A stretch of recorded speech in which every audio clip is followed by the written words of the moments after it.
Hi all, part B of Your Physique, 1946, April, with Ed Theriault on the cover. I just detailed the add inches of muscles to your forearms and wrists, so we'll move on to Dear Bodybuilders, a letter from Dan Lurie. This has got to do with the Lurie-Grimek war that was brewing at the time. I'll read a bit of the introductory paragraph. In view of the fact that Grimek statements are still appearing regarding the Lurie-Grimek challenge, Your Physique magazine gives the challenger, Dan Lurie, this final opportunity to answer the many accusations thrown at him. However, we feel that this argument, if carried on any longer, will be detrimental to the bodybuilding game as a whole, and hence refuse to give any further space to the controversy. You can see that here Your Physique is trying to avoid more scandal, trying to, I guess, dampen this whole issue. I addressed this in the previous magazine, but you can see that the war continued. I haven't read Strength and Health. I have many, but I haven't read the magazines or articles which would probably show the remarks of John Grimeks. Basically, Your Physique is giving here Dan Lurie an opportunity to answer the accusations and insults thrown at him by John Grimeks and Hoffman in the Hoffman magazines, basically Strength and Health, in an attempt to close the matter of the Lurie-Grimek challenge due to the fear that it will further damage the bodybuilding community. Should I read it? Why not? Why not? The Hoffmanian manuscripts are still hurling insults and invectives. Let's blow that up so you can see it. At me, by the dozens, all because I challenged the great John Grimeks to a battle of muscles. Little did I expect that my few simple lines would result in an article after article being written with the express purpose of tearing me to pieces mentally, physically and morally. Little did I expect that a direct challenge to Grimek by me would be evaded by almost every scheme and device which man is capable of. Little did I expect that my self-styled opponent and his cohort of supporters would go to such lengths to darken my name and besmirch my character when all I asked was that he met me in a contest of muscles before a group of independent judges at my personal expense.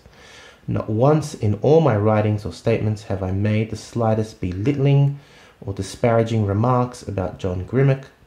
In fact, I have actually gone so far as to praise him and praise the beauty of his body openly and publicly. Even now, after I have been insulted left and right by Grimek and his supporters, I still refuse to lower myself to the degrading level of a mudslinger. I am extremely sorry for Grimek that he followed the unsound advice which I am sure was given to him, for his printed reaction to my challenge has lowered his prestige in the eyes of thousands of his most ardent followers. I myself felt very disappointed and disillusioned, and know from the contents of dozens of letters received by me on the controversy that many other prominent lifters share my feelings. Grimek, by the way I'm here, could have saved his prestige and continued to hold the admiration of the mass of bodybuilders in this continent if he had been big enough to publish an apology or a retraction for his unwarranted statements about me. In fact, in the last issue of Your Physique, I personally absolved Grimek for what he had done and paved the way for him to make an easy out. Once you make a mistake and lose face, it is difficult to go back on what you have said or done. Realizing this and having no ill feelings towards Grimek, I went out of my way to the extent of bending over backwards so that he would make an easy retraction of his bitter and unsportsmanlike statements. I was even willing to lose face myself and take a bit of a beating at his expense, because it pained me to see an American idol of such long standing come tumbling to the ground over so simple a matter. My kindness was rewarded in the last issue of the Strength magazine, they won't actually name it, by an article almost as unjust and scathing as the one which preceded it. As for my challenge to Grimek, despite all that he has said about the matter, it still remains unanswered. At first he twisted it around and jumbled it up so much that then even I who issued it did not recognize it. Then he dragged red herrings across its path, and by devious methods too numerous to mention attempted to evade it. Apparently even he realized that his readers would see through what he was trying to do, for now he has launched upon a new scheme by introducing cross challenges. As in our stands, everybody is challenging everybody else for everything from soup to beans. So if you want to get into the fun, send in a challenge yourself. Who knows? Before the thing ends, we may see this resulting in a male beauty contest. As for me, I am interested in a battle of muscles and can lay no claim to being a second Clark Gable. It should be obvious, when I first made the challenge to Grimek, I foresaw the possibility of the challenge being evaded and hence stipulated that the contest might be staged sometime during the year 1945. It's a bit crooked, I realize. Let me try and fix that.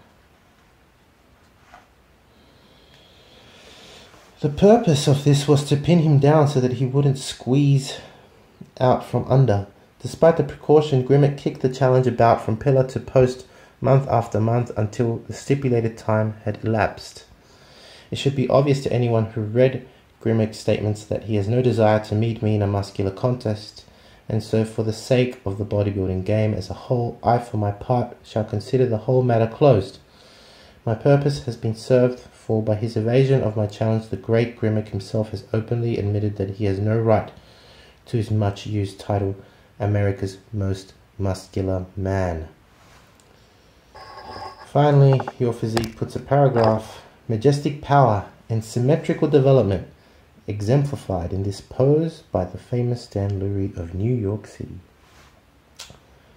So, that was the reply that Lurie made to John Grimeks' continuing insults. Interesting. Historically, it's interesting. Other than that, it's just scandal and gossip. Right.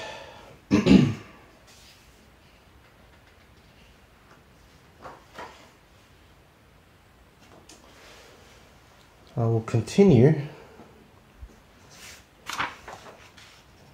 with what can be done for the thin man. I really like this article. It's very simple. It's by L. Liederman.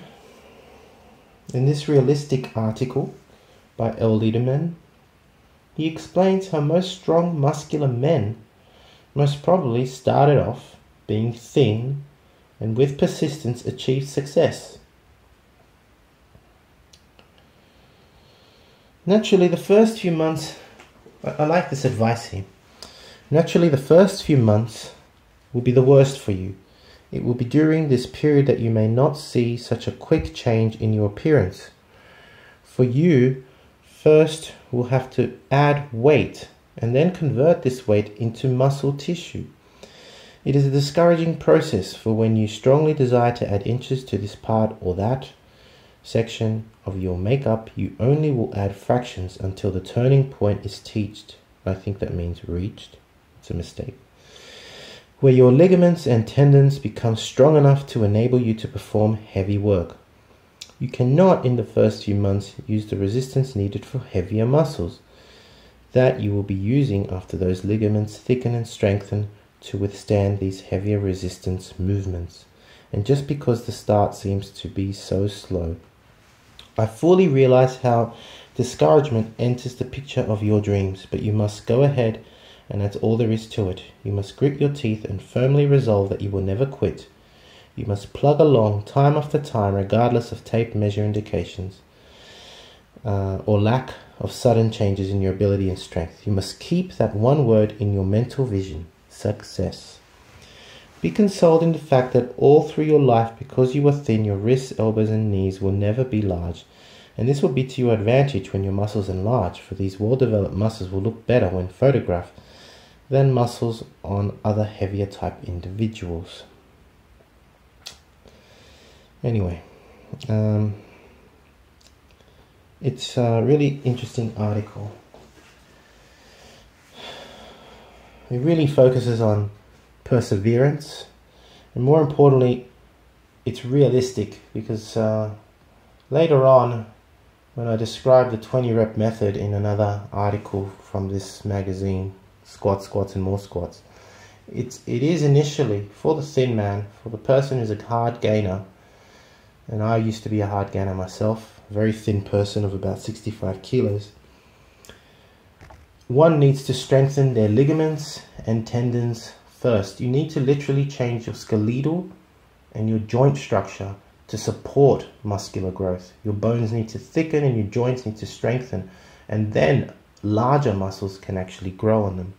And that's what's clearly said here, and this is what I really like. And as I mentioned, what is mentioned here is also, if the man wishes to become a heavyweight, he should adopt a squat, milk, and water program. There's actually a great book on this method called Super Squats. And Super Squats is just the basic old milk and squat method, where you lift, you just do squats, I think once or twice a week, 20 reps. You use a 10 rep weight and grind out your next 10, breathing heavy. I mean, it's the brutal method, and people will think you're on steroids. You'll actually put so much weight on.